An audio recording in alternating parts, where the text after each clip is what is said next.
আজি দেখা গৈছে যে AIUDF দলৰ পৰা শক্তিশালী নেতা কৰিমউদ্দিন বৰবৰুৱা বিধায়ক কৰিমউদ্দিন বৰবৰুৱাই ইউডিএফ দলৰ পৰা পদত্যাগ কৰিছে। কিয়? নিশ্চয় কৰিমউদ্দিন বৰবৰুৱাই বুজিব পাৰিছে যে AIUDF দলৰ পৰা জাতিৰ সমস্যা কেতিয়াও সমাধান কৰিব পৰা নাযাব। AIUDF দল এটা ৰাজনৈতিক দল নহয়, মৌলানা বদৰুদ্দিন আজমল চাহাবৰ এটা প্ৰাইভেট কোম্পানী।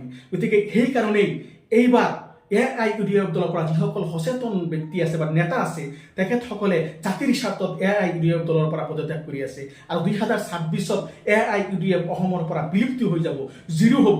কাৰণ বিশেষকৈ বৰ্তমান আমাৰ অসমৰ যিসকল মুছলমান ব্যক্তি আছে প্ৰত্যেকজন মুছলমান ব্যক্তিয়ে অনুমান কৰিব পাৰিছে যে AIUDF দলৰ দ্বাৰা আমাৰ জাতিৰ সমস্যা কেতিয়াও সমাধান নহয়। কাৰণ 2006 চনত AIUDF দল জন্ম হৈছিল, এই আজিৰ পৰা প্ৰায় 20টা বছৰ হৈ গ'ল। এই 20টা বছৰত AIUDF দলে আমাৰ মুছলমান জাতিক কোনো ধৰণৰ সমস্যা সমাধান কৰি দিয়া নাই, মাত্ৰ আৰু কেইটামান সমস্যা মুছলমান জাতিৰ ওপৰত জাপি দিছে।